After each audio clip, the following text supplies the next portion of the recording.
Hello everybody, this is Unit 2, Credit and Debt. This is the third standard.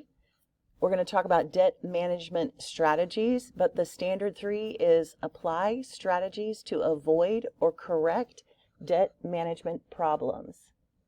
There are 3 strategies we're going to talk about: the debt snowball, the debt avalanche, and debt consolidation.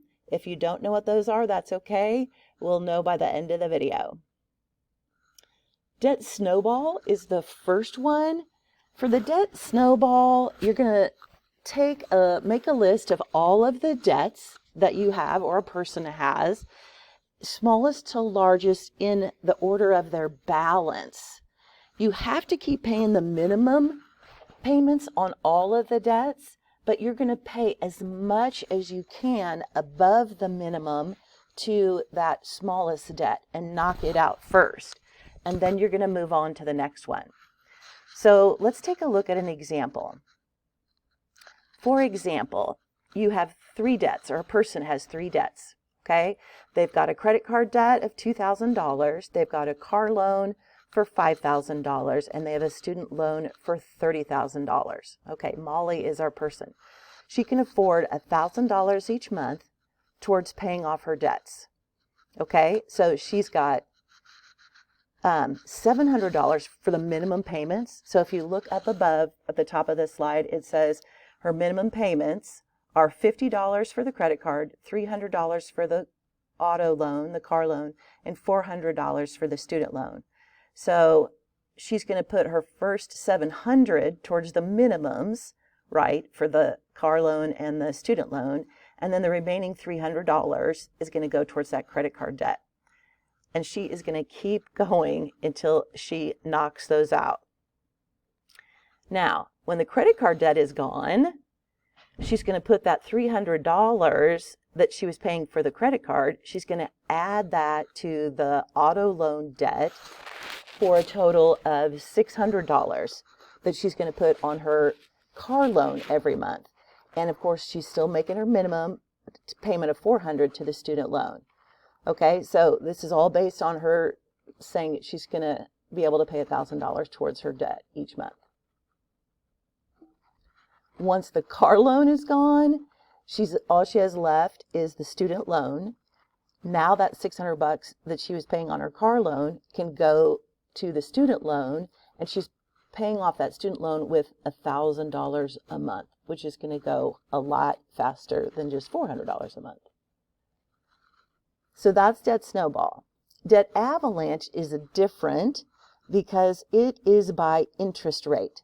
So you make a list of all of your debts, or a person does, and you sort them instead of by your balance, which was the debt snowball. You're going to sort them by the interest rate on the debt, highest to lowest. Okay, so you are doing your best to pay off as much as you can towards the debt with the highest interest rate, because that's costing you the most money. All right, same situation. You got to figure out how much you're going to pay towards paying off your debt. You are going to pay the minimum monthly payments on all of the debts except the first one, and the first one you're going to pay as much as you can, okay, till that one's knocked out. So here's an example. So we've still got the same debts.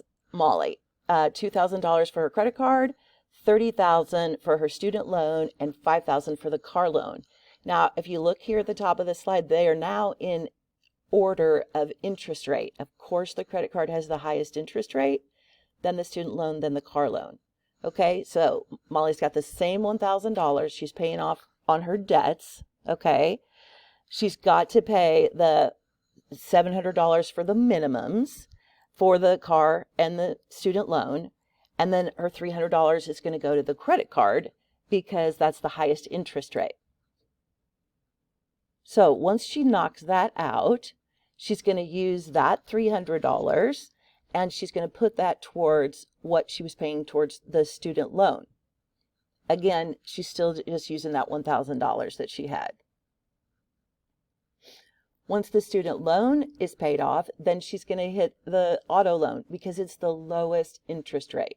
Okay, now it's going to take a while to pay off that $30,000 in student debt, but that's okay because she's really saving money in the long run because she's paying off the lowest interest rate last. All right.